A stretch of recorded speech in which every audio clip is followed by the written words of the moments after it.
BNP যেভাবে বিরোধী দলীয় মত এবং পথ দমনের পন্থা অবলম্বন করেছে সেটা আপনারাই সাক্ষী।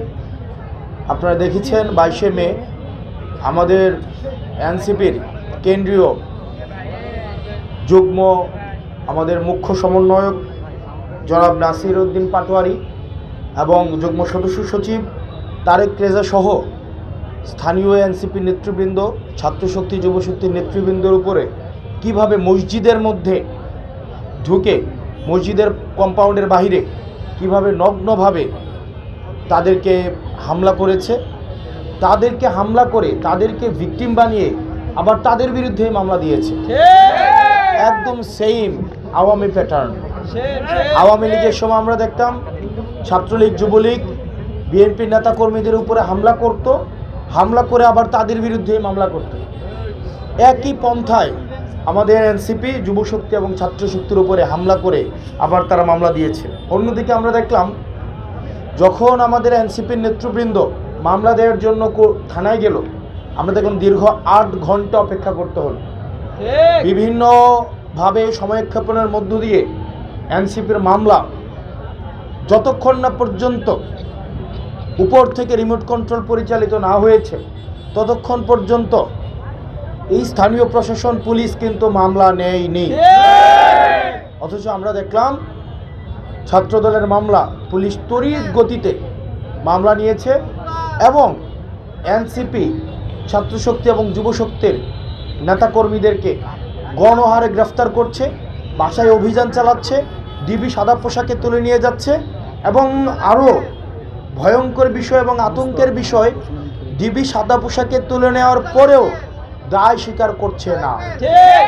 এবং এটা খুবই, আমরা আওয়ামী লীগের সময় যেভাবে দেখতাম বাসা থেকে সাদা পোশাকে তুলে নিয়ে যায়, ওয়াইনকে সেভাবে তুলে নিয়ে যাওয়া হয়েছে, আশিককে একইভাবে তুলে নিয়ে যাওয়া হয়েছে। আমরা দেখলাম গতকাল আশিকের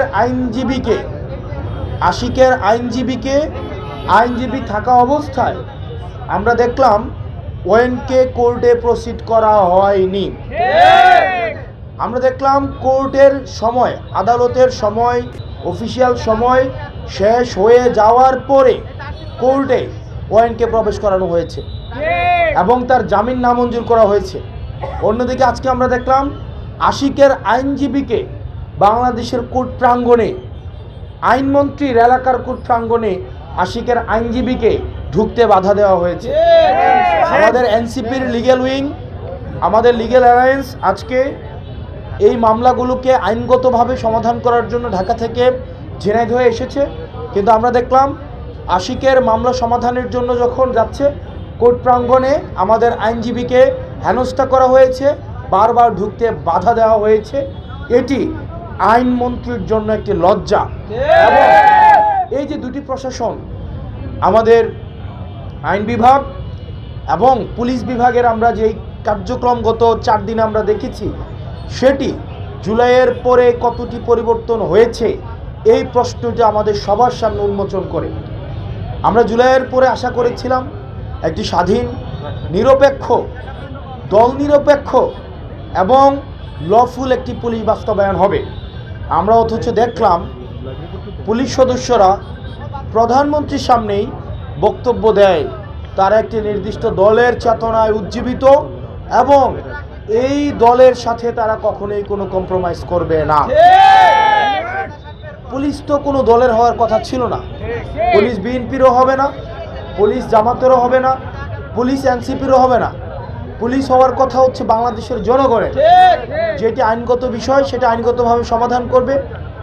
আমরা অথচ দেখলাম সরকার দলীয় আদেশের অপেক্ষায় থেকে পুলিশ আবারও আওয়ামী লীগের সময় যেভাবে সরকার দলীয় নির্দেশ বাস্তবায়নের স্থানীয়ভাবে পেটুয়া বাহিনী হিসাবে কাজ করত, একইভাবে পুলিশ এখন পেটুয়া বাহিনীর ভূমিকায় অবতীর্ণ হচ্ছে।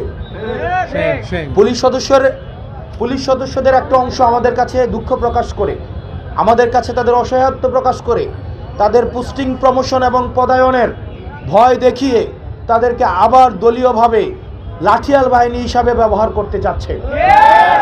পুলিশ বাহিনীর ভাইদের কাছে আহ্বান জানাবো, আপনারা এই পেশায় আপনারা আপনাদের দক্ষতা, আপনাদের মেধা, আপনাদের যে এই ট্রেনিংয়ের মধ্য দিয়ে এসেছেন, আমরা আপনাদেরকে আহ্বান জানাবো, আপনারা 5ই আগস্ট এবং জুলাইয়ের কথা মনে রাখুন। বাংলাদেশের জনগণের সাথে বিরুদ্ধে গিয়ে আওয়ামী লীগের দলদাস হয়ে পুলিশের যেই পরিণতি হয়েছিল, আমরা বিশ্বাস করি আপনারা পুলিশকে সেই দিকে ঠেলে দিবেন না। পুলিশ জন আকাঙ্ক্ষার বিরুদ্ধে অবস্থান নিবে না।